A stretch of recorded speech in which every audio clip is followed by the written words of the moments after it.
In this video, we're going over $100 bills that are absolutely not worth spending. Can you imagine getting one of these $100 bills later to find out they're worth a lot more money? Now listen, I get it. $100 is a lot of money, but I'd much rather be able to turn my $100 bill into thousands rather than just keep it at $100. Look at this note, for example, that sold for $290. That's almost 3 times the amount of its money. The main reason is because of a few things we're going to go over right now.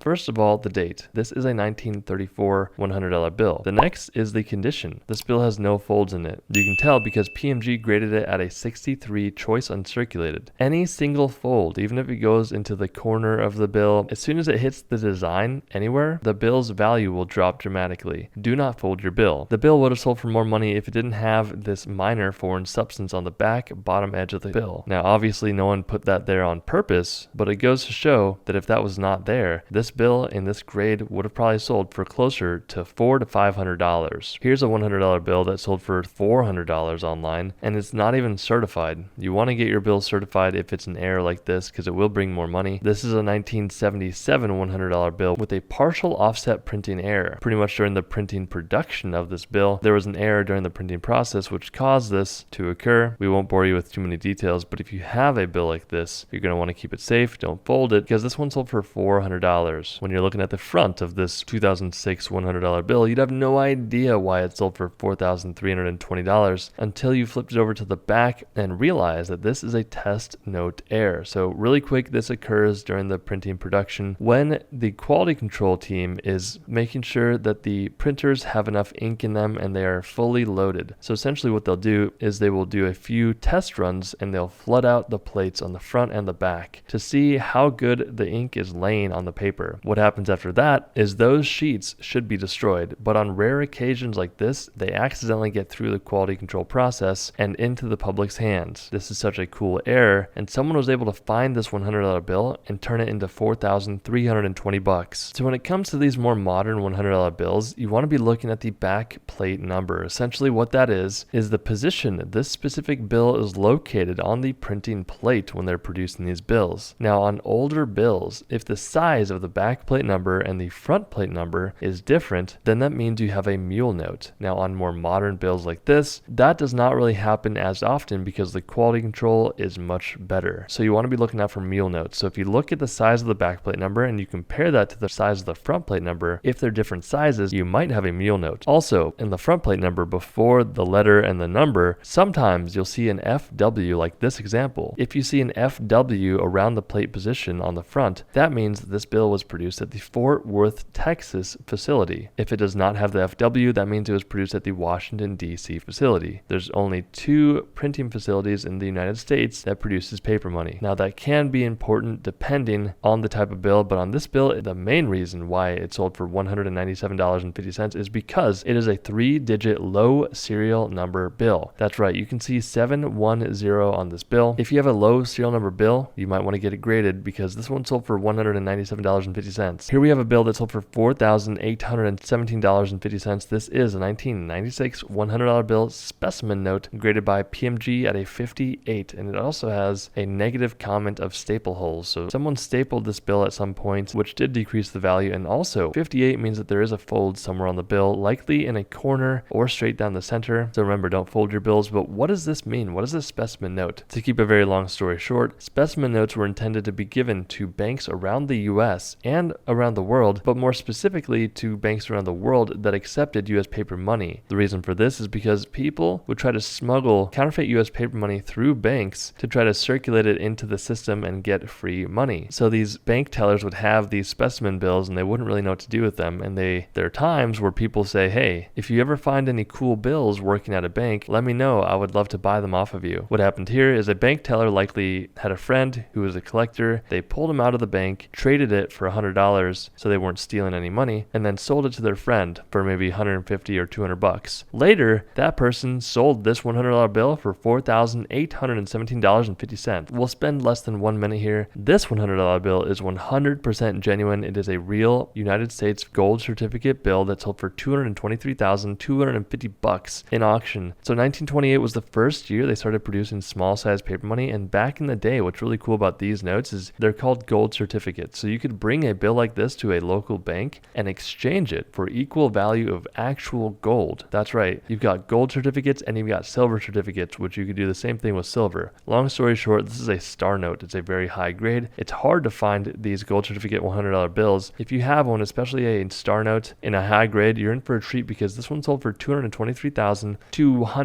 $5,400 for this 1928 $100 bill, graded by PMG at a 55 EPQ. You can tell this note has a star at the end of the serial number, meaning that this bill had an error on it somewhere during the printing process, and what a quality control manager did was they destroyed that sheet and created a new sheet with a star at the end to distinguish that this is a replacement sheet. A big factor here is that this is a numeral type bill, which means if you're looking at the district seal on the left hand side, typically that will be a letter anywhere from A all the way to L. A is Boston, L is San Francisco. In this example, you have a number 2, which stands for New York. Pretty much, since this is a numeral type, it's a number 2, but if it was not a numeral type, that would be a letter B, as you can see by the start of the serial number. I'm going to keep this very simple. That large number 2 should be the same number as those 4 number 2s around the bill. Those are district numbers. That number 2 should also correlate with the start of the serial number as a B. For example, if instead of the district number on the left being a 2, let's say it was a 1, then the serial number should start with an A. If it was a 3, it should start with a C, 4, D, etc. Because this is a number 2, it's going to correlate with the second number in the alphabet. If you ever find a bill where the district number on a numeral type does not match the district numbers around the bill, which is those 4 number 2s, or it does not match the position in the alphabet, which is that B at the start of the serial number, you could have a bill worth a lot of money, guys. I've yet to see one like that, but it is possible to happen. $5,400 for this 1928 $100 bill star note, $7,200 for this $100 bill. Now, this one graded by PMG at a 66 EPQ. Now, like I said before, I understand $100 is a lot of money, but the way that you find a bill worth $7,200 like this is if you're able to go into your local bank and get brand new bills. What this person did likely was they went into their local bank, maybe they pulled out 10 to 100 brand new $100 bills, and the cool thing about doing that is that if you take that money out of the bank, you can put it right back in. It costs nothing. But what they're doing is they're hunting for these rare serial numbers like this. This is a solid number 8 serial number. Now, if you work at a bank, you have a clear advantage of getting notes like this over your customers. Watching our videos gives you an unfair advantage if you work at a bank. Now, I think most bank tellers, they probably don't care too much, but if you're like us, we're totally into this stuff and we think it's so cool. So this is a solid number 8 serial number. What's really important to know here is that it is solid, but the number 8 is a specifically rare number because this gets audiences from all around the world that are interested in a bill like this, because 8 is a lucky number in multiple countries around the world. In the United States, number 7 is our lucky number, and in certain cultures, 8 is their lucky number. All you gotta know is that there are some people out there that will buy bills just if they have a few 8s in the serial number. If you have a solid number 8 serial number or just a serial number 8 bill, by that I mean that there's a bunch of zeros then a number 8, you're in for a real treat because this one sold for $7,200, $25,850. Now this is another numeral type bill. It is not a star note, but it is very high grade. And these numeral type bills are so hard to come by, especially in a high grade, and depending on which district your bill is from can dictate the value of the bill. What you need to know here is that if you have a numeral type $100 bill from 1928 and it's in good graded condition, especially if it's a New York district like this one,